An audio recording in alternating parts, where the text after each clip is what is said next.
It's a beautiful day for a game drive in Nairobi National Park. The sky is cloudy, the breeze is cool, and most of the animals have come out to graze.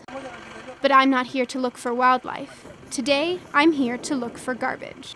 According to recent reviews on TripAdvisor, Nairobi National Park has a serious litter problem.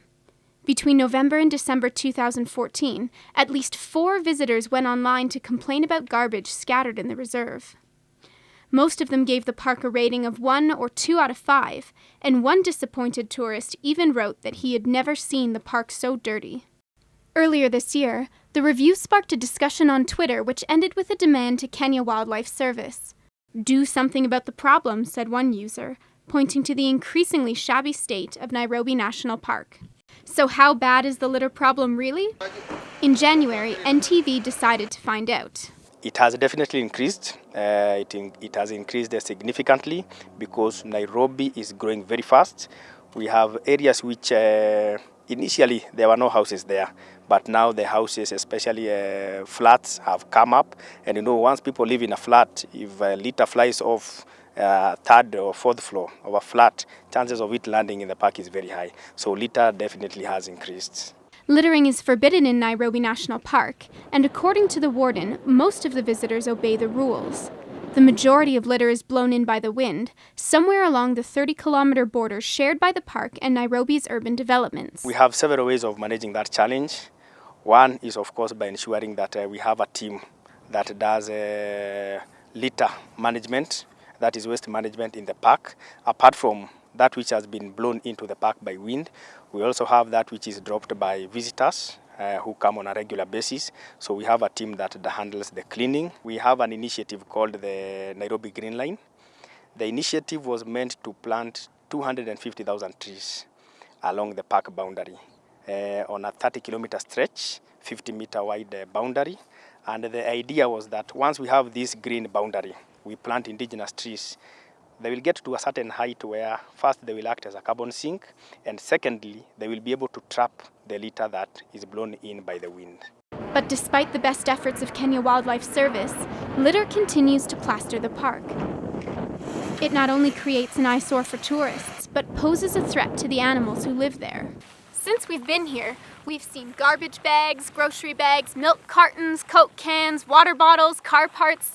The list goes on and on.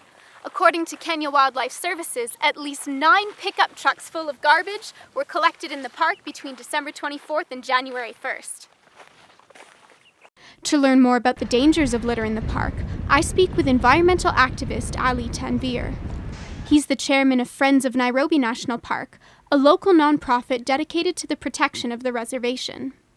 Ideally, litter should not be acceptable. So you can have a beer can that's in a picnic site that a snake has gotten into and cannot get out of, and the snake dies. So, that's bad. You can have some paper bags which can suffocate an animal. It's also really upsetting. For years, Friends of Nairobi National Park sent volunteers into the park every month to help pick up litter brought in by wind and tourists. Last year, Kenya Wildlife Service stopped these pickups in a formal capacity, creating some concern among Nairobi residents that more could be done to put a lid on the litter problem. NTV spoke with Senior Park Warden Nellie Palmaris, who set the record straight on negotiations between Friends of Nairobi National Park and Kenya Wildlife Service. FONAP has had a long relationship with Nairobi National Park for a very long time, and after many decades of litter collection, for example, we realized that we went on to collect litter after every week, and we wanted to get a solution.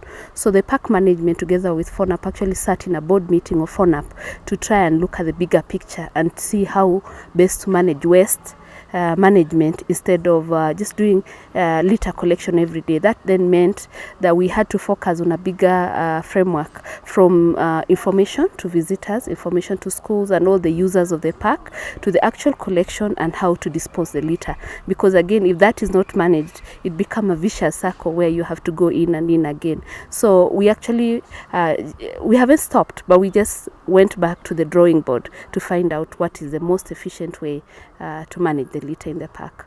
So far, these strategies include mapping out litter hotspots for more efficient pickup routes, fundraising to purchase baboon-proof litter bins, and a campaign to educate residents on the dangers of littering.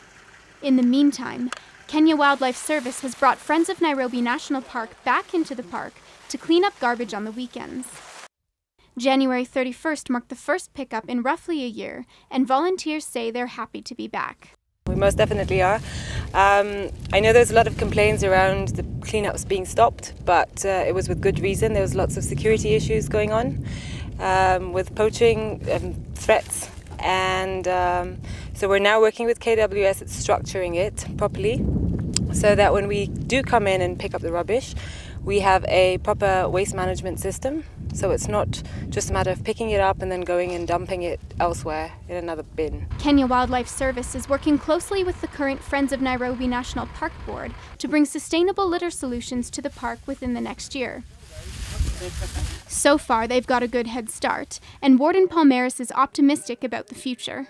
So how bad is the litter problem really?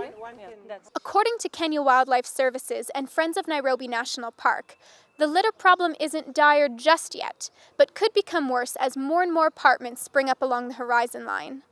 These organizations are working as hard as they can to minimize garbage in the park, but because of its proximity to the city, they'll never be able to can the issue completely. At the end of the day, the onus is on us to be responsible and put the litter where it belongs, in the bin. Elizabeth McSheffrey, NTV, Nairobi.